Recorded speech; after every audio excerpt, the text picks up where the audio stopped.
Today we're going to be cooking a recipe called Rice Burger Skillet. It's a recipe from my late mother-in-law that my wife absolutely loves. The full recipe will be down in the description. First, we're going to cook our hamburger. Brown it, drain it, get all that grease off. Then we're going to add all of our remaining ingredients, starting with chopped onion. You can substitute minced onion, dehydrated onion, or onion powder. Next, we're going to add Campbell's tomato soup.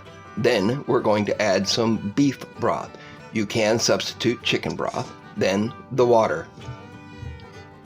And last but not least, quick cooking rice, like minute rice or instant rice.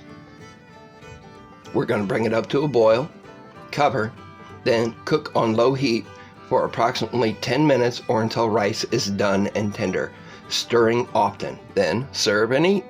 If you like this video, watch one of my other ones. Hit the subscribe button. I'll see you next time on Randy's Family Kitchen.